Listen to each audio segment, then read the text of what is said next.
자, 이제 6장에서는 강원도형 접경 협력 구상에 대해서 말씀드리겠습니다. 앞서 살펴본 접경 지역의 도전과 변화 속에서 강원도가 어떤 비전과 전략으로 협력을 준비할 수 있을지 이야기해 보겠습니다. 지금부터 말씀드릴 부분은 바로 강원도형 접경 협력입니다. 접경 협력의 중심을 중앙정부에서 강원도로 이동시키는 새로운 제안입니다. 강원도는 남북에 모두 존재하는 유일한 도로서 역사적 상징성과 지리적 연결성을 함께 갖춘 지역입니다. 기존 협력은 정치, 군사 변수에 쉽게 흔들렸지만 강원도형 협력은 지방정부와 지역 주민이 주도하고 생활 밀착형으로 비군사적 분야에서 단계적으로 접근하자는 제안입니다. 이 모델은 세 가지 키워드를 중심으로 하고 있는데요. 첫 번째는 지속 가능성, 두 번째는 비군사성, 세 번째는 지방성입니다. 바로 이러한 전환이 현재 위기를 넘고 새로운 접경 협력의 패러다임을 여는 열쇠가 될 수 있습니다. 강원도형 접경 협력의 첫 번째 구상은 바로 평화관광지구의 재구성입니다. 기존의 금강산 관광 중심 모델은 단일 루트, 제한된 참여, 중앙 주도 방식이었습니다. 이제는 고성, 철원, 인제, 양구 등 남측 주요 접경 지역과 북측의 금강산, 원산, 통천 일대를 하나의 네트워크로 연결하는 방식을 생각해 볼 수 있습니다.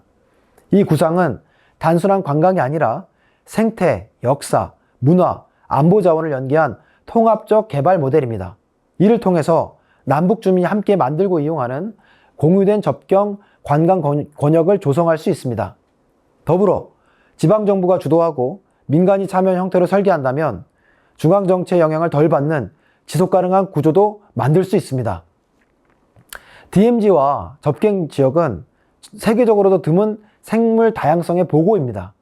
인간의 간섭이 적어 자연 그대로의 생태계가 보존되어 있고 남북 모두 생태조사 경험이 있어 비정치적 협력 분야로 적합합니다. 이를 위해 남북 공동 생태조사단을 구성해서 멸종 위기종, 생태계 변화, 수질 토양을 함께 조사하고 관측 정보도 교환할 수 있습니다.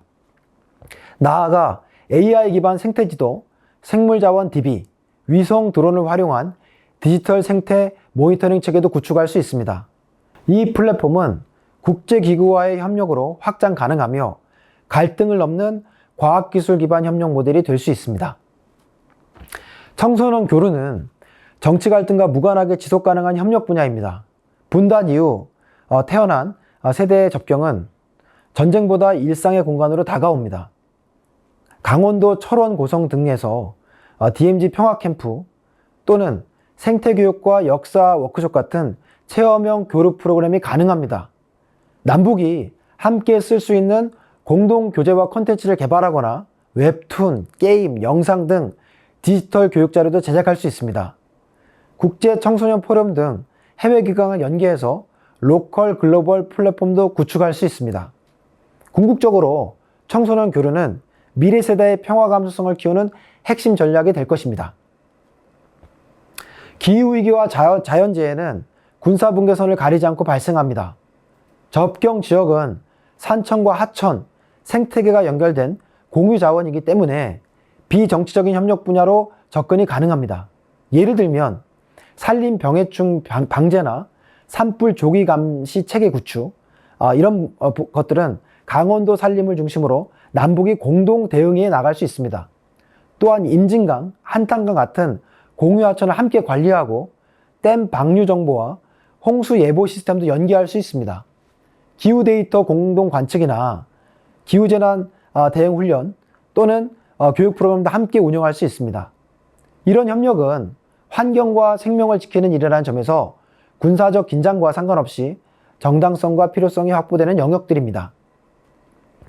우리가 다음으로 생각해 볼 강원도 협력 구상은 남북 접경 지역 정보를 디지털로 통합 시각화하는 디지털 접경 지도 프로젝트를 생각해 볼 수 있습니다. 접경 지역을 단순히 군사적 통제 구역이 아닌 공공과 환경 중심의 공유 공간으로 전환하는 게 핵심입니다. 위성 드론들을 활용해서 DMZ와 민통선 일대의 고해상도 영상지도를 만들고 산림 훼손, 수위 변화, 개발 변화 등 변화 탐지와 생태를 예측하는 프로젝트를 추진해 볼 수 있습니다. 이 데이터는 AI 기반으로 분석하고 남북 공동으로 활용할 수 있는 오픈 플랫폼으로 개발하는 것이 적합합니다. 토양, 수자원, 생물종 등 분야별 정보는 웹지도나 모바일 앱 형태로 시각화하고 지역 주민과 대학, 시민단체가 참여하는 생태 관찰 네트워크도 구축할 수 있습니다. 나아가서 디지털 리터러시 교육과 연계하면 정보 공유를 통한 접경 협력의 새로운 모델도 만들 수 있습니다. 끝으로 생각해 볼 것은 접경 지역 경제협력 구상입니다. 정치 군사 상황과 무관하게 지속 가능한 협력 기반을 만들기 위해서는 주민의 삶의 질 개선과 지역 경제 안정화가 우선되어야 합니다. 예를 들면 DMZ 인근 농산물 브랜드를 만들고 남북 공동 재배 또는 기술 교류 기반의 생산 모델을 시범 운영하는 방안도 고려해 볼 수 있습니다. 이를 로컬 푸드 플랫폼이나 평화시장 브랜드 같은 브랜드로 이제 확장하는 방안도 생각해 볼 수 있습니다. 또한 풍력과 태양광과 같은 재생에너지 자원을 공동 조사하고 마을 단위 에너지 자립 프로젝트를 함께 추진해 볼 수도 있습니다. 마을 기업, 협동조합 등 사회적 경제 조직 간의 연대를 통해서 남북 로컬 경제 생태계를 단계적으로 연결해 나가는 것도 생각해 볼 수 있습니다. 이런 경제 협력은 실용적이고 생활 기반 중심이기 때문에 정치적 변수의 영향을 덜 받으면서도 주민 체감도를 높일 수 있는 분야입니다. 이제 오늘 강의의 내용을 정리하면서 앞으로 강원도형 접경 협력이 나아갈 정책적 방향에 대해서 간단하게 생각해 보고자 합니다.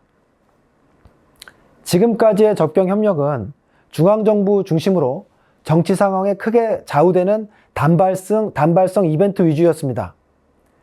지역과 주민의 참여는 제한적이었고 제도적 기반이 약해 정권이 바뀔 때마다 방향이 심하게 흔들리는 구조를 갖고 있었습니다. 더 큰 문제는 협력의 공간이 군사 안보 논리에 종속되면서 협력보다 긴장이 더 부각되는 상황으로 바뀌었다는 점입니다. 그렇기 때문에 지금 필요한 건 단순한 조정이 아니라 접경 협력의 전면적 재설계입니다.